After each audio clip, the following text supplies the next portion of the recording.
Welcome to another episode of Uncommon Entrepreneurs Lunch and Learns. I'm here today with Brian Bourgerie, who co-founded Uncommon Entrepreneurs. So this is a special interview today. We're going to go behind the scenes on his background. There's actually a year to the month of when we started this networking organization, which has spun off to some of these interviews and everything. So we'll kind of be going over how that has played out and what we've seen and all that. Today's episode, we're actually in beautiful Cocoa House, which is a co-working space in Santurce, Puerto Rico. Worth checking out. And then we're also sponsored by InvestPR, which is a platform where you can donate your 1101. Has a bunch of Puerto Rican nonprofits on there, and definitely check it out. Appreciate that support. So getting in a little bit on Brian's background, let him kind of fill in the blanks. But we both are actually, ironically, from Minnesota. Yeah, but we didn't meet till we were here. Interesting how that works. Yeah, exactly. I guess Minnesotas are magnets.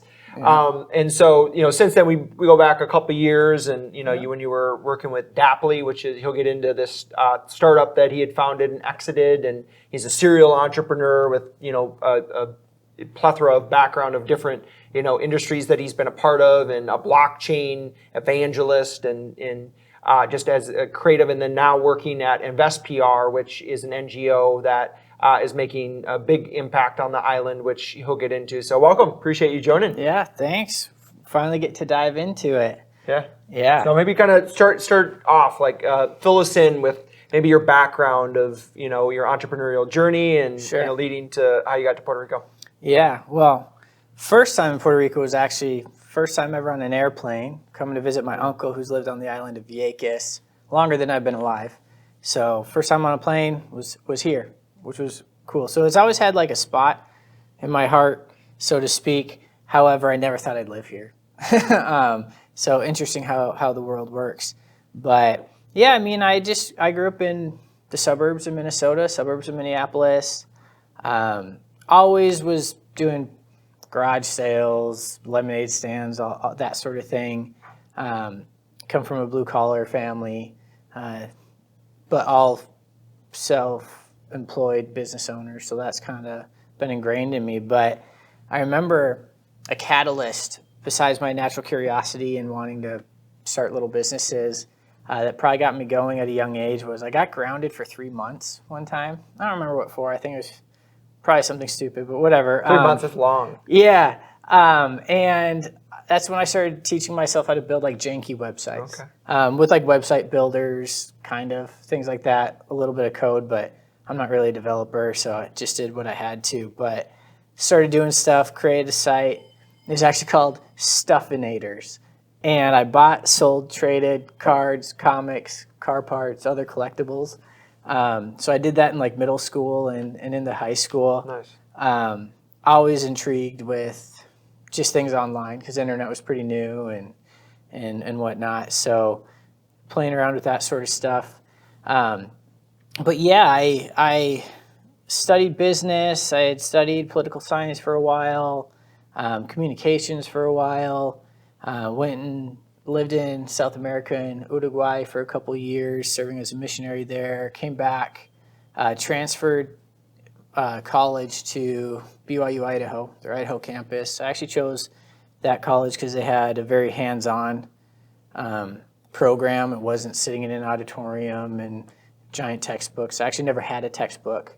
And I remember one semester, we were graded on actually running a business. So we were put into a group, had to come up with a business idea.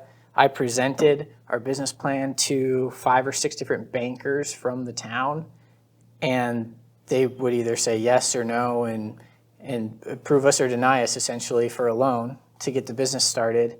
And throughout the semester, we had to run a business. And if we weren't profitable or not doing well at marketing, our grades suffered. So that sort of hands-on, that's how I learn. I normally don't really like one-size-fits-all structures, whether it's schooling or most anything else, really. And another thing I did, just kind of being, I don't want to say like I'm insubordinate or don't comply, but I don't like following in the box, so to speak. So I went to the dean of our business college and I told him like, hey, you guys want us to get the most out of our time here, right? You don't want us to waste more time than we have to in college, right? So if I'm going to comply with that, this is what my degree needs to look like. And I was already a couple years in, but I went through line by line each class and said, this is what I need to take or replace with this one. I don't need intro to entrepreneurship because I'm already on my second company. Like, I get it, or whatever. So I went through and I customized. Well, I showed him what I wanted to customize, and in the back of my head, I had in mind either he says yes, and I get a degree, or he says no, and I still take the classes that I want to take or I think I need, and leave without a degree because I don't care. Luckily, he said yes, so I still got a degree and got to customize it, focus it on web business, things like that, entrepreneurial. So that set me up in a good spot. Also kind of has been a hallmark with how I like to help and mentor those who are maybe starting the entrepreneurial journey is like, you don't have to follow the same exact path or the path that's laid out for you, that you have to take this major or you even have to get a college degree. Like some things, yes, I want my doctors to have a lot of experience and done that stuff. But in some of the companies we've run, we actively will tell software developers, like, hey, will you drop out of school and just learn on the job from our people? We'd prefer that. And it normally catches them by surprise, like, you want me to drop out of school? I'm like, yeah, we actually do. it'll help you with your job. Helping people realize, like, you can take control of your future, your destiny, or take more control of it even when you're young. Yeah. And now, a decade plus later, there's so many more opportunities. And now with COVID, like everything accelerates when it comes to alternative learning, virtual learning, all of that. It's way bigger now. And that's something that I'm just super excited for. So when my kids grow up, like, they're going to have such a different landscape than we did. Yeah. Growing up and learning and going through school or whatever it is. So kind of excited for that. But yeah, so through college, worked with multiple different companies, consulted with an entrepreneurial group that helped local businesses in anything they needed. So an entrepreneurship center, everything from they didn't know why they weren't making money, even though they were selling millions of dollars of product, to mom pop shops, they're maybe in the trades like metalworking, things like that didn't know how to compete in a digital world, all sorts of things. So I got a lot of exposure to different companies and real life problems that they have, and joined on as an analyst for a venture capital group called Renewable Tech Ventures for a short time, and took on a bunch of different projects while I was in college. Also started an e-commerce necktie company called Tied Up. Technically still have it, don't spend time on it, it self-sustains. If anyone wants to buy a tie company, let me know. Yeah, started that with a buddy from business school. Also had my first experience of parting ways with a business partner when I graduated because he wasn't done yet, I was, whatever. So I ended up buying him out, but it was not pleasant. It's never really pleasant when you're separating from a business partner. So learned very early kind of what that's like. Good things to learn. Sometimes the only way you can learn is going through it, is having those kind of bad experiences or failed experiences in a partnership. But yeah, from there, I was running e-commerce stuff, doing things remote after college. I actually went and helped a buddy out in the oil fields in North Dakota, like right after graduating. He had a company and just was really short-handed, paid super well. I didn't have anything set for a few months. I'm like, yeah, I'll go help out.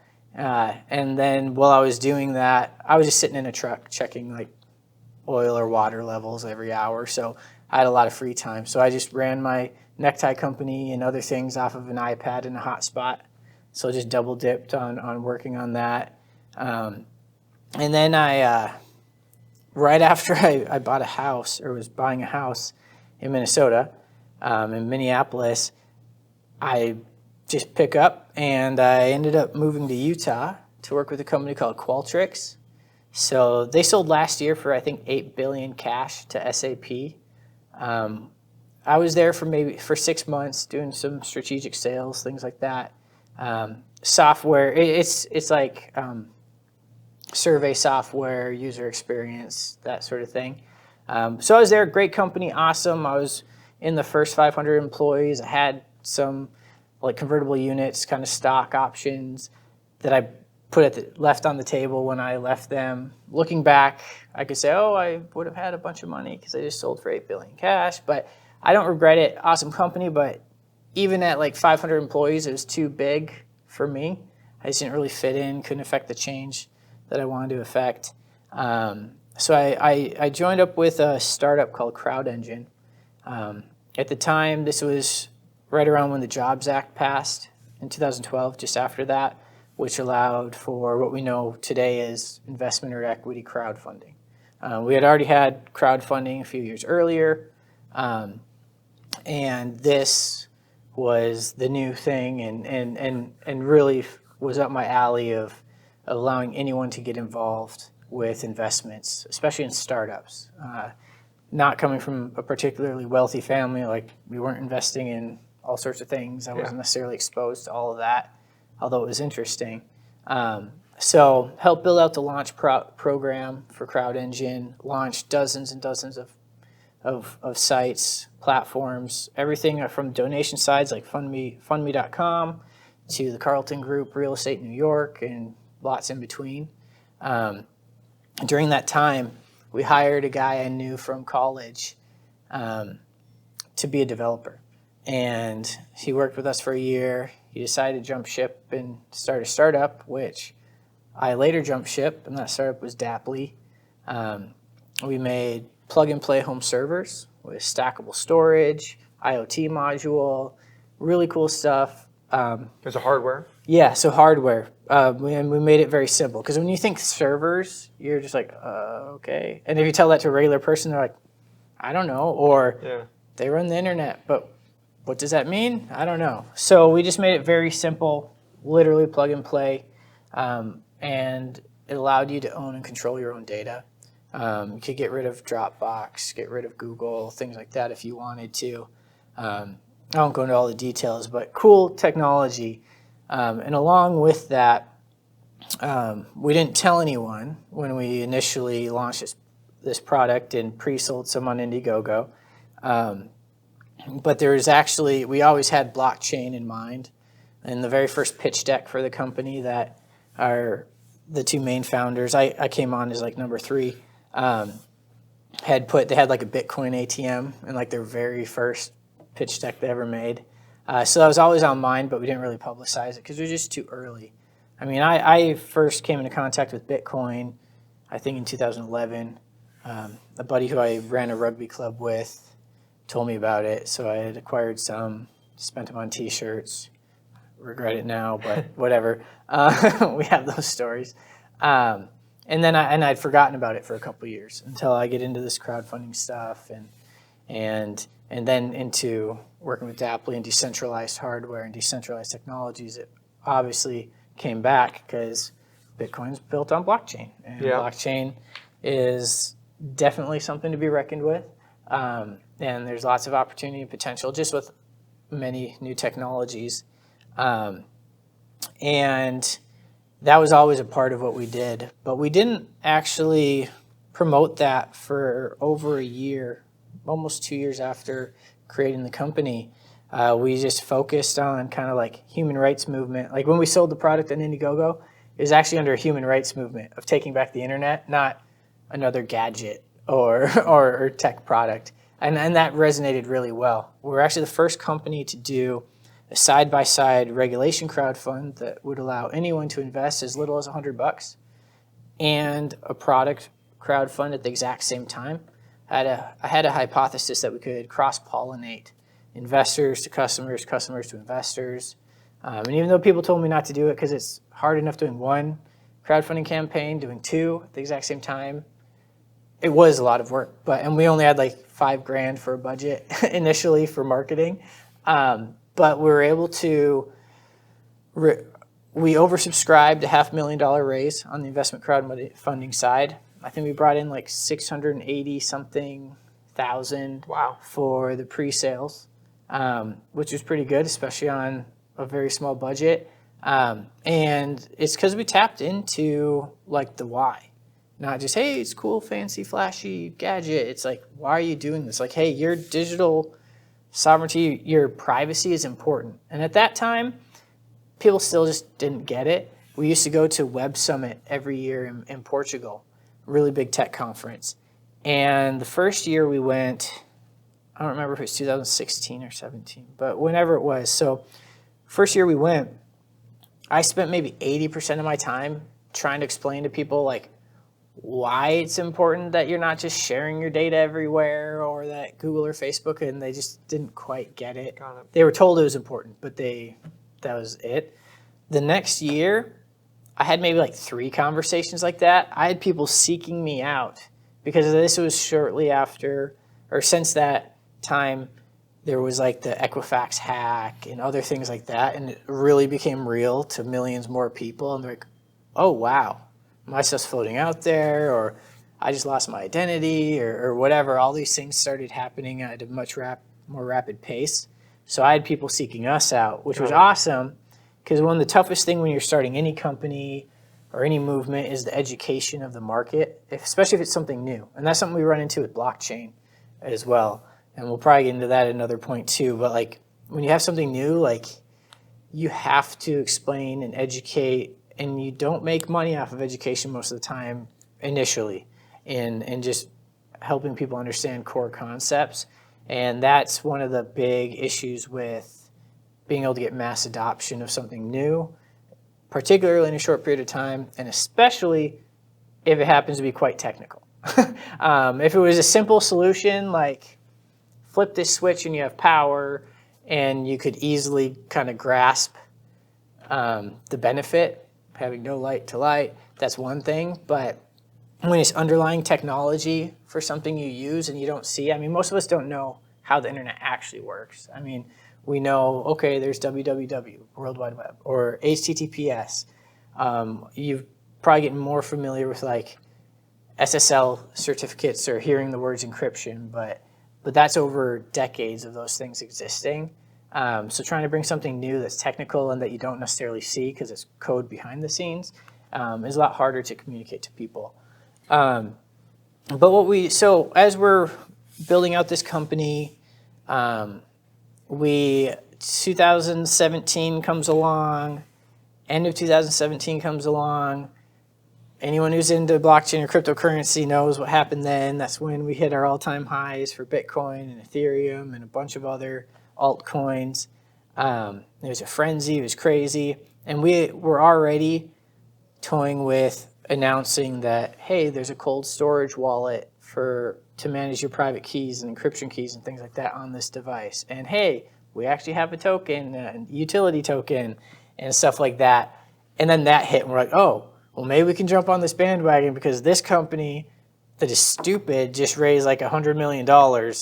And we were spending years and spent over $1 million developing out useful, good technology. Let's see if we can get some of that. So we tried, but we also didn't want to rush into it. I tend to be a little more slow, metered, cautious. You're talking about like an ICO? Yeah. So the ICO craze, people raising 2017. tons of money, in early 2018 as well. So what we did is we actually had a second $500,000 regulation crowd fund, because you could only raise $1 million per year under that regulation at the time, or that exemption.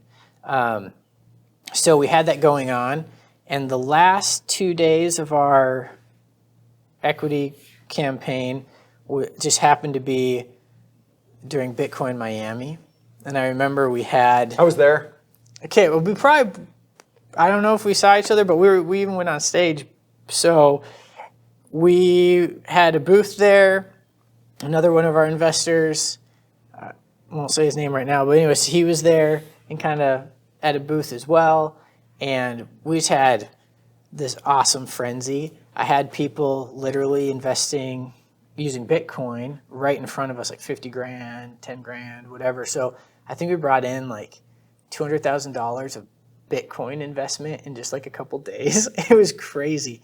We did that on WeFunder, and it was the most Bitcoin investment that had from any other company combined, just that we did in a couple days while we were there. And that's when we announced that, hey, actually blockchain's been a part of our planning for this for a long time, and that we had a utility token and things like that to utilize within the system, updating firmware, things like that. Won't go into all that now. You can talk to me later offline if anyone's interested in that. But right at that time, we also started exploring Puerto Rico. Got it. So I had come across the tax incentives before, but it wasn't enough to move the needle. I was like, oh yeah, that's cool. And in my financial brain, I'm just like, I hate taxes. I like saving on that. Oh, awesome. We could do that. But it just wasn't enough to pick up, move my family, my pregnant wife, whatever, to an island.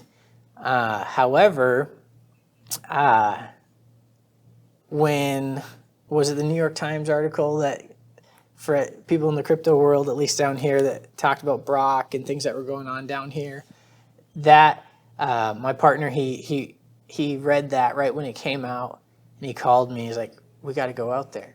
And it wasn't a bandwagon thing, although there was tons of people who just kind of jumped on the bandwagon and maybe were very financially motivated because they had a lot of cryptocurrency and were going to save a ton of money.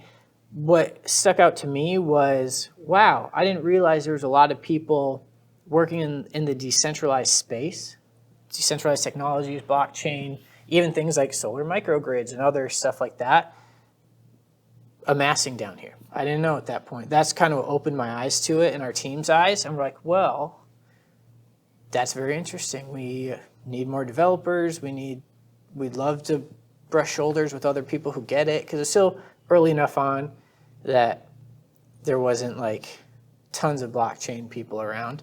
And we're in Utah at this point. And we actually just picked up, I had just finished talking to my wife.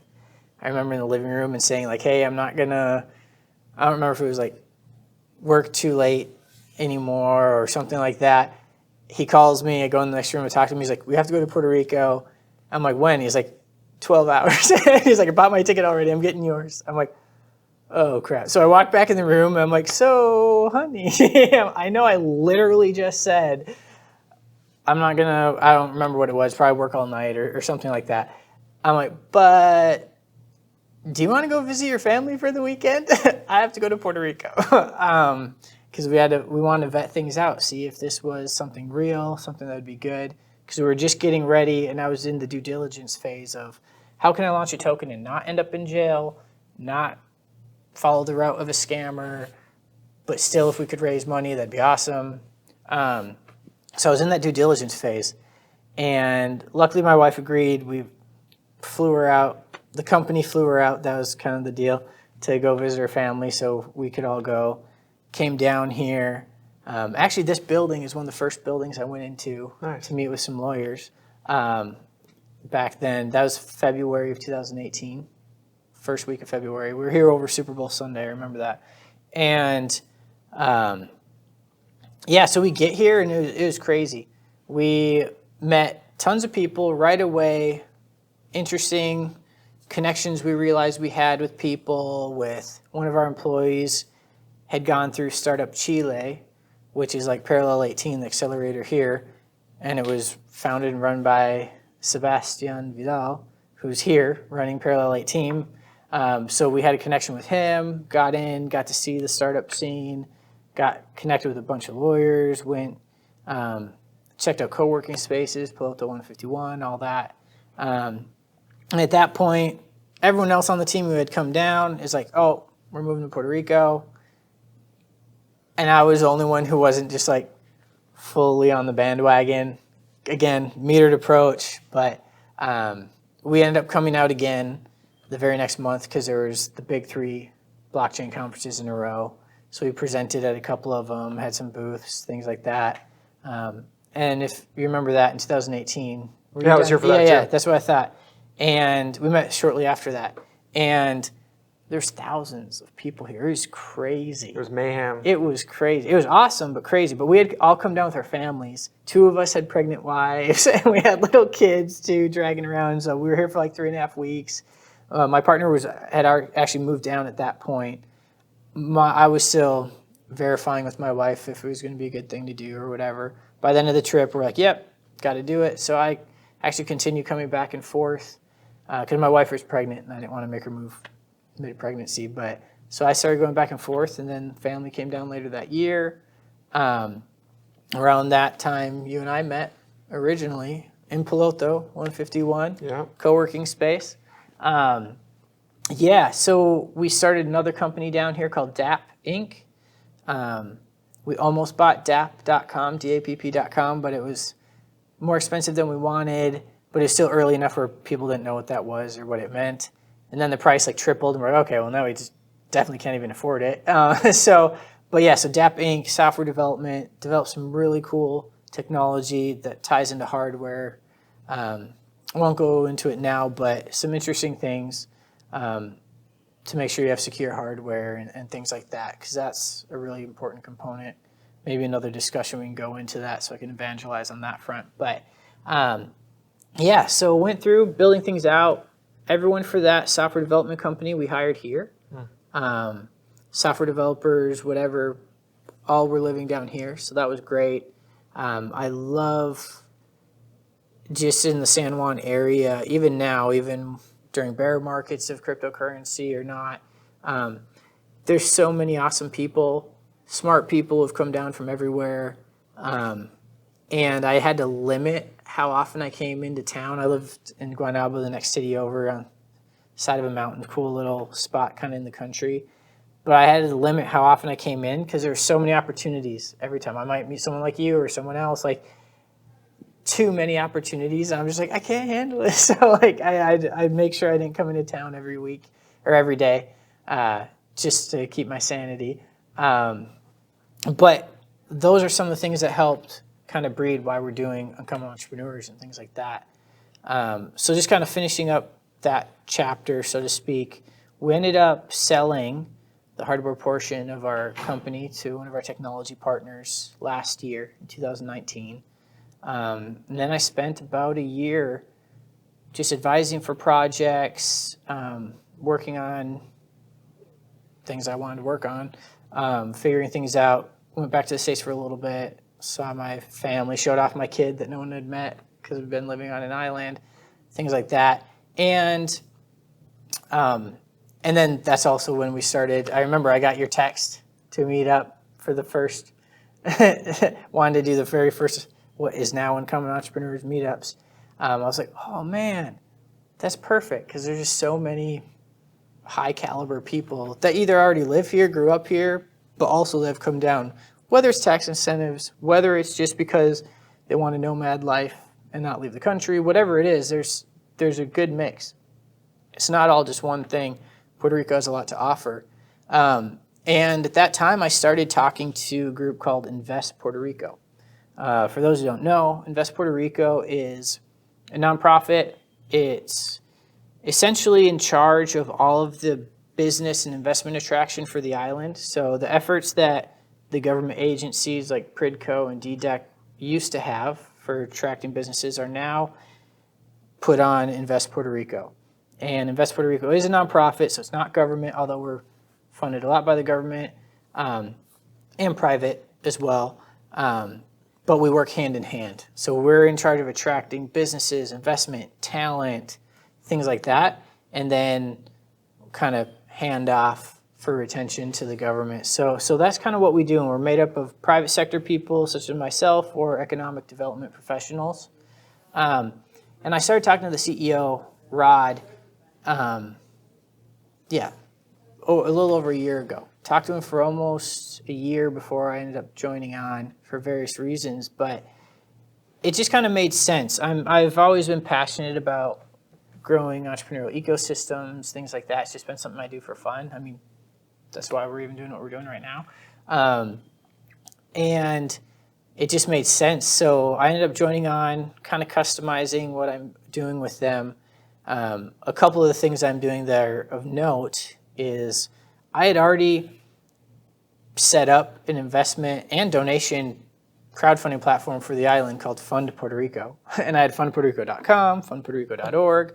And at the time, when I first moved down here, I was like, okay, there's not a good place to donate, like with a credit card, to nonprofits, or there's really not an easy avenue for investors to invest unless they know someone on the island already or know what's going on. So it's that barrier, the unknown.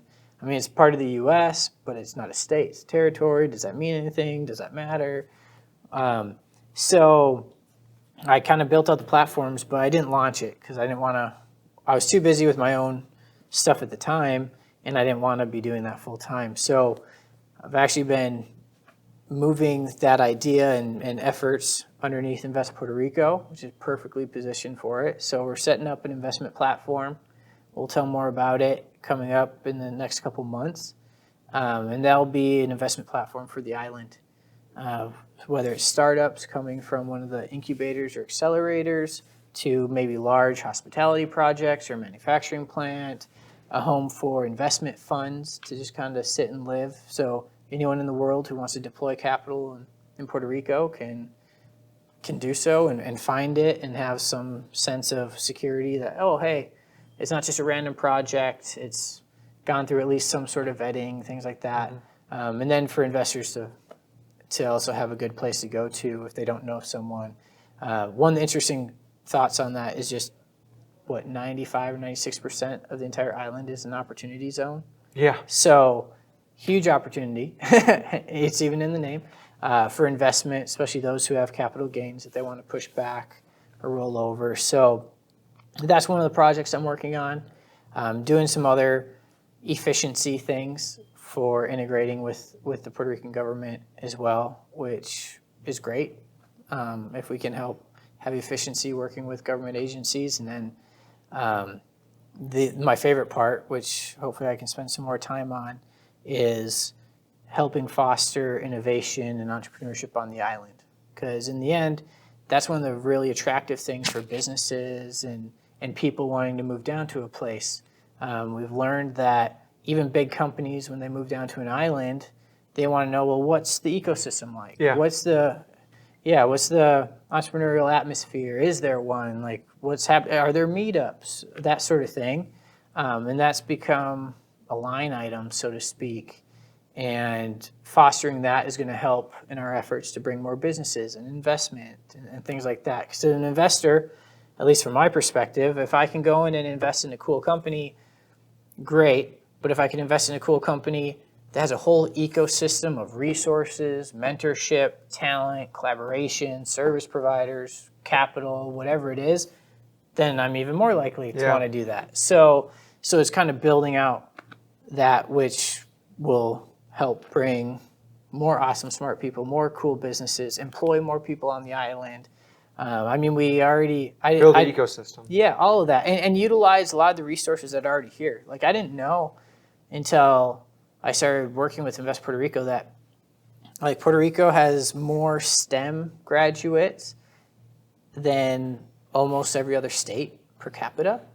And like, we're number one exporter in pharmaceuticals and medical devices and things like that in the entire country by far, and things like that. I didn't know that, and now I'm kind of diving deep into it, helping work with companies like that and helping people know that there's tons of opportunity here on the island. So I know that was a long rant, but that's kind of me in a nutshell. You gave some really good context because you've built yourself through all these different opportunities that have kind of created who you are and now what you're working on. And it sounds like with InvestPR, they're making such an impact on the island, and it's a new organization in general. Yeah, right? It's a couple years old, but it's been slowly growing. Most of the employees have only been there a year or less, so it's still very young. And I guess one plug for that, what we're talking about. We're gonna, at the end of October, either third or fourth week of October, we're doing an innovation and entrepreneurship roundtable webinar. So you should tune into that. We'll let you know when it is. But that's going to be highlighting kind of the ecosystem where we're at today and the opportunities that are already here. And we're actually doing a bunch of those. This month, we have one on remote working, work from anywhere. We have a technology-focused one that's coming up as well later this year. We just did one on like biosciences, things like that. So we'll be doing a lot of open webinars and things just to help people realize like, hey, there's tons of opportunity here. And if you're driven, if you're smart, if you're willing to take the plunge, like, hey, come join us because there's a lot going on. So that's great. Very interesting. Yeah, how it all kind of comes full circle on that. So how's your family kind of adapted down here? Yeah, so that's another one. That's, although we're both from Minnesota, we're about the same age, all that stuff, a little different spot. So I have 2 kids, and as you know, and we just found out we're having twins. So, congrats. Thank you. So that's going to be a handful. But yeah, we're good. We moved to a new neighborhood that has a lot of other kids and young families in it just for support and things like that. One reality of living in Puerto Rico, despite having an uncle who's on Vieques, we're not by our family, especially if you're having kids or things like that. So that can be hard. So the nice thing is there's just great people. Like Puerto Rico is just full of great people. Nice people will help. I mean, if I'm in the grocery store and one of my kids starts to run off or wander off, like you'll see people like looking out for them, making sure they don't get hit by a grocery cart or something like that. So super friendly. So in that case, we love it. Obviously, there's quirks as well. But overall, good. And that's what I've also noticed is, and through doing Uncommon Entrepreneurs, is there's a really good mix of talent of all sorts, not just in subject matter or not just like artists or developers or traders or financiers or whatever, but also you have digital nomads who are all over the place. You have families with a bunch of kids. I mean, one of our past videos we did, if you haven't checked it out with David McKnight, he has 7 kids and lives down here, and that's crazy, but awesome at the same time.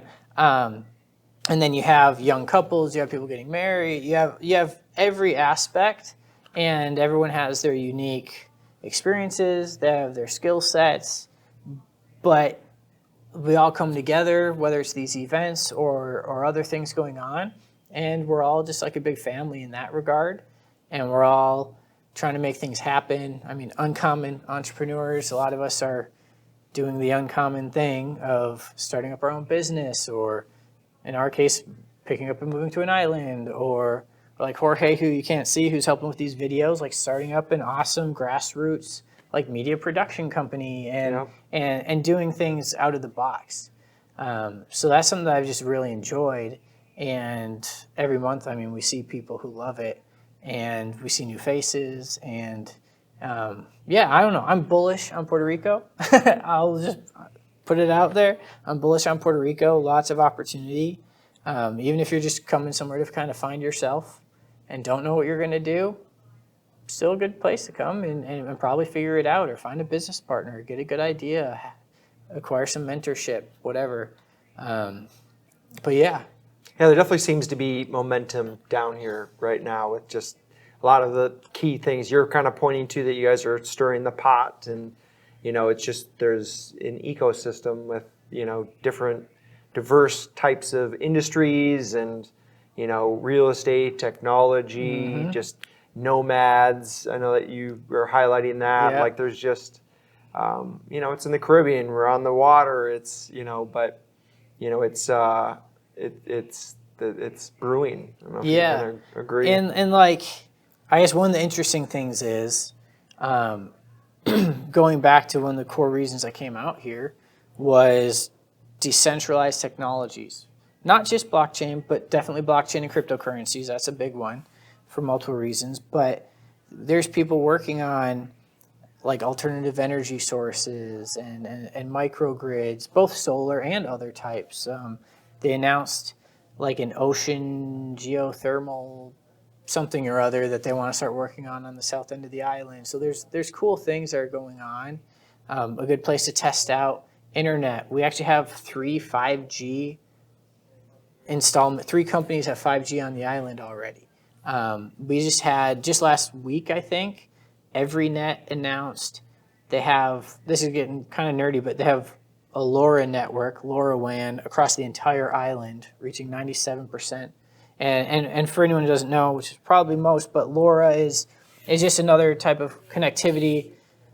Essentially, it's very useful for like IoT devices. They're spending little small bits of data, not like video streaming or anything like that. But so things like that, making a more interconnected island. There's these technologies being put into place, and now we just got to fill up with smart, innovative people to shape the future with the infrastructure that's being put into place. And on the blockchain side, I mean, you and I nerd out about stuff sometimes, whether it's decentralized finance or DeFi, you might hear. Yep. I have a whole folder on my phone called CryFi, Crypto Finance. I think I have like 60 apps in there. Wow. Everyone nerds out about something. I nerd out about financial apps and stuff like that. So I beta test a bunch, whether it's digital banking. I mean, right now I can earn, 11% on my US dollars. I mean, just by having a dollar pegged stablecoin. And I can cash it right out into my bank account as early as the next day, depending on the platform. So, I mean, why wouldn't you want to be earning 11% interest on your dollars? And it's even insured. Not always FDIC, but still insurance on it. And so that sort of thing is probably what I stay up way too late on at nighttime when I should be sleeping. It's like, oh, there's so much going on. And it's finally starting to be more user-friendly, that you don't have to be a total nerd or developer or something to do it. And that I'm really excited about, because that's going to help so many people, the unbanked, third world countries, Venezuela, places with hyperinflation, things like that. Like these tools, if applied right, are literally going to help lift millions of people out of poverty and really give them a chance to interact like most of us who've been blessed to live in the States or somewhere else that has banking and things like that we take for granted. So on that front, when it comes to like cryptocurrencies and things like that, that's what gets me excited. Making money on it, great, but I'm not a trader. I mean, I'll buy stuff, maybe I'll make a trade every once in a while, but and you know this too, I normally just buy and kind of like hold. And I find a project I really like, and I'll probably bug you about it for 2 years, and you might not even know what it's about, but you know that I talk about it all the time, and then you might find out down the road. And that's just something that I'm personally passionate about. I think we share that passion. There's a lot of people down here as well with that same passion, but also who are doing things about it, who are building things out. And then also knowing that blockchain isn't just cryptocurrency. Blockchain's being utilized in supply chain management. It can be used we use it in hardware, and it can be used to provide transparency for certain processes, putting it in government situations like the Treasury Department, things like that. There's a group, and we're going to try to do an interview on this soon, but there's a group who's building out a blockchain-based tax credit exchange or network. So here on the island anyways, there's lots of different tax credits you can get for tax incentives, and you can sell those for like 90 cents on the dollar, sometimes more, sometimes less. And right now you have to go through like a CPA and a lawyer and all this stuff to realize that, or to sell and get the benefit from selling your tax credit. In this case, you can have an immutable, transparent ledger that manages all of it, and you can do it peer-to-peer. I can say, hey, I'm going to sell you some tax credits. And we don't have to get involved with a lawyer or CPA and all this other stuff. But it can also be tracked. So like Treasury departments or governments can be like, oh, okay, so there's not fraud or crazy stuff going on. We can actually keep track of who has the tax credits and when they're redeemed or whatever. So there's just awesome things going on. And I hope that with these videos, with the events we do, we can help bring more and more of those people together. Because there's already a bunch here on the island, but what we're working on is applicable and important to people all over the world. So that's kind of one of the things I hope to help foster in my efforts. That's good. I think we covered a lot. And Yeah. appreciate you joining, and welcome back to the island. And it's exciting with what you're working on with Invest Puerto Rico. Any kind of parting thoughts or maybe things you want to leave the audience with? Sure, I'll try not to ramble too much, but yeah, I mean, boiling things down, don't stay conformed to what everyone else is doing, especially in today's day and age with technology and everything we have. Like, break from the mold, find people who help get you going, stimulate your creativity, things like that. If you haven't looked into blockchain and cryptocurrencies, do it. Come talk to one of us. And Puerto Rico has a lot going for it, so you should check it out if you're not here already. And even if you're here, let's connect and come to our meetups and see all the opportunities that are going on, and we'll make some cool stuff happen. Cool. Well, good. We're wrapping up. Appreciate you joining, and we'll be catching up soon. Sounds good. Yeah. All right. How do people get a hold of you? Yeah, so you can, just reach out to me. Probably on LinkedIn would be the best way, to be honest. Brian Bourgerie, I'm the only one, so you can find me. If you have something Puerto Rico specific, just be Bourgerie at investpr.org, and I can help you out with that. But it's probably the best way. We'll put that below too. Cool. So, good. All right. Thanks, everyone. Cheers. Till next time. See ya. See ya.